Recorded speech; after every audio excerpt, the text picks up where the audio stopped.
안녕하세요. 교사 아카데미 시작합니다. 오늘은 신약 5권 첫 번째 시간입니다. 신실함에 대해서 함께 보도록 합니다.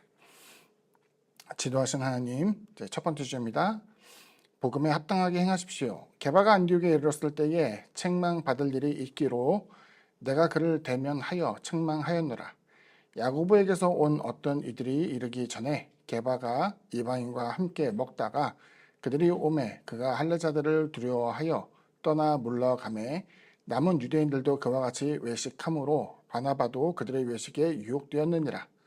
그러므로 나는 그들이 복음의 진리를 따라 바르게 행하지 아니함을 보고 모든 자 앞에서 게바에게 이르되 내가 유대인으로서 이방인을 따르고 유대인답게 살지 아니하면서 어찌하여 억지로 이방인을 유대인답게 살게 하려느냐 하였노라.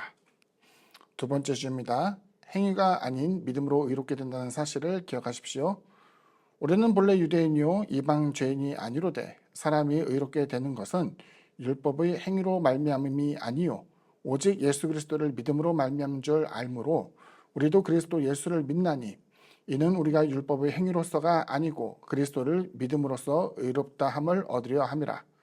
율법의 행위로서는 의롭다 함을 얻을 육체가 없느니라. 만일 우리가 그리스도 안에서 의롭게 되려 하다가 죄인으로 드러나면 그리스도께서 죄를 짓게 하는 자냐? 결코 그럴 수 없느니라. 만일 내가 헐었던 것을 다시 세우면 내가 나를 범법한 자로 만드는 것이라. 세 번째 주입니다. 그리스도 안에서만 거룩해질 수 있다는 사실을 기억하십시오. 내가 율법으로 말미암아 율법에 대하여 죽었나니 이는 하나님에 대하여 살려 함이라. 내가 그리스도와 함께 십자가에 못 박혔나니 그런즉 이제는 내가 산 것이 아니요 오직 내 안에 그리스도께서 사시는 것이라. 이제 내가 육체 가운데 산 것은 나를 사랑하사 나를 위하여 자기 자신을 버리신 하나님의 아들을 믿는 믿음 안에서 사는 것이라. 중요한 주제가 나왔는데요. 정리하자면 첫 번째는 복음을 전하는 사람은 복음에 합당한 삶과 태도를 보여야 합니다. 이걸 오해할 때에는 율법을 잘 지켜야만 구원에 이른다라고 생각하게 되는데 그것이 아니라 구원받은 사람 그리고 복음을 전하는 사람은 복음 안에서 변화된 어찌 보면은 삶의 양태가 완전히 달라진 거죠. 율법에 속한 자로서 유대인의 문화 가운데 젖어 살았던 사도이지만 이방인들에게 복음을 증거하며 그리고 구원에 대한 것이 그 유대인의 율법 혹은 전통에 따른 것이 아니라 주님의 복음에 따라서 바뀌었다는 것을 이야기할 때에는 거기에 합당한 삶과 태도를 보여야 된다는 것을 보여주고 있죠. 복음은 모든 이들을 위한 것이었는데 베드로는 두려움으로 유대인을 위한 왜곡된 행동을 보였습니다. 자, 정리해 볼게요. 여기는 하나의 사건이 있어요. 예루살렘 그 교회를 보게 되면 수장이 야고보였고 야고보에게 속한 사람이 이제 바울과 게바 그리고 소식을 전해드렸겠지만은 게바가 있는 곳에 이제 당도하게 된 거예요. 본디 이방인들과 함께 식탁교제를 있던 그 베드로가 모여있는 사람들과 함께 있다가 야고보에게 속한 사람들이 온다는 이야기를 듣게 되자 갑자기 거기서 뛰쳐나갑니다. 왜 뛰쳐나가는가? 유대인들은 자신들의 문화 전통에 의해서 이방인들과 함께 식사를 해서는 안 돼요. 그러다 보니까 게바가 스스로를 숨기며 마치 이방인들과 함께 식사한 사실이 없는 것처럼 은폐하려고 하자. 바울은 이것을 외식한다라고 표현을 해요. 게바에게 속해 있던 사람들도 뛰쳐나가게 되었고 심지어는 여기서 보면 바나바라는 사람도 이와 같은 외식에 동참하게 되었는데 바울이 생각할 때는 구원을 이루게 된 것은 오직 그리스도 예수일 뿐인데 어찌하여 이와 같이 이방인들을 대할 때에 유대인들을 의식하여서 마치 그들 가운데 외식하는 모습이 되는가라고 한탄을 하게 돼요. 여기서 이제 생각해 볼 거리는 사실 많이 있어요. 나중에 뒤에 등장할지도 모르겠습니다만은 사도 바울 선생이 전도 여행을 다 마치고 난 다음에 로마에 압송되어지기 전 이방인들을 데리고 이제 성전에 들어갈 일이 있습니다.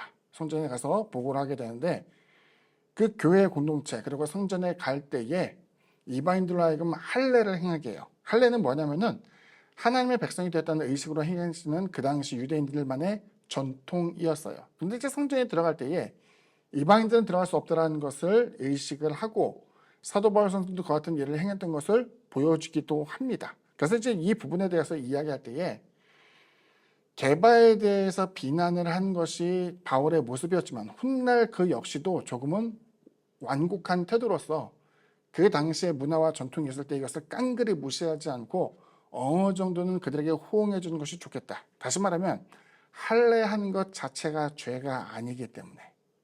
그리고 여기서 보게 되면 유대인이 이방인과 식사 교제를 하지만 불가피하게 식사 교제를 억지로 함으로써 또 다른 빌미에 사로잡히지 않게 해서 했다라는 것으로 이해할 수도 있겠죠. 하지만 분명한 것은 그 어떤 유대인의 전통과 구원과는 아무런 상관이 없다는 것을 보여주고 있고, 복음에 걸맞는, 다시 말하면 유대인이 아니고 유대인의 전통을 따르지 아니한다 할지라도 구원에 이르는 것은 분명하다는 것을 이제 보여주고 있는 것이죠.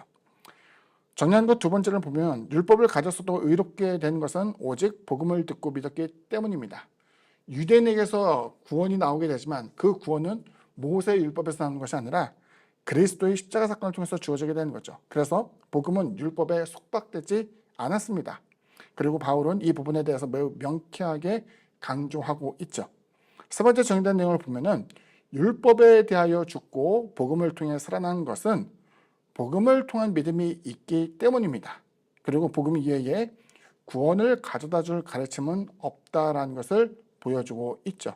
그러니까 그리스도 예수를 믿는 믿음 안에서 산다라는 그 표현이 의인은 믿음으로 말미암아 산다라는 것을 보여주는데, 그 믿음은 다른 것이 아니에요. 내가 하나님을 믿는다, 내가 하나님을 통해서 구원받는다, 이게 아니라 그 믿음의 대상은 항상 그리스도 예수예요. 이 논란을 이제 저는 경계하는데, 항상 하나님에 대해서 명쾌하지 않는 내용을 가지고 신앙의 기초를 쌓지 않기를 바라요.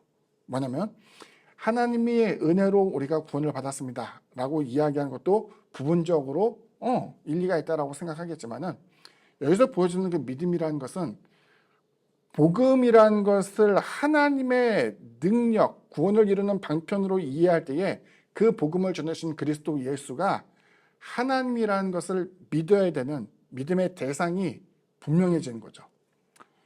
구약에서도 유대인들은 하나님을 믿어요. 신약에서도 하나님을 믿어요. 그런데 구약의 율법과 신약의 복음이 달라지는 것은 뭐냐면은, 신약에 나타나는 그 복음은 그리스도 예수를 하나님으로, 또 독생자로, 우리를 위해서 십자가를 달려 죽으신 분으로, 부활하신 분으로, 그래서 우리의 구원을 이뤄내는 분으로 믿게 된 것이 그리스도 예수에 대한 믿음이에요. 그 믿음을 통해서 우리가 구원을 받는 것이지, 구약에 나타나는 하나님을 혹시 부정하거나 구약에 있는 율법을 부정하면서 구원받게 되는 것이 아니라 믿음의 내용은 항상 그리스도 예수와 연결되어 있다는 것을 보여주고 있죠. 그렇기 때문에 여하튼 그리스도의 복음 이외에 구원을 가져다 줄 가르침은 없다는 것을 우리는 꼭 기억해야만 할 것입니다.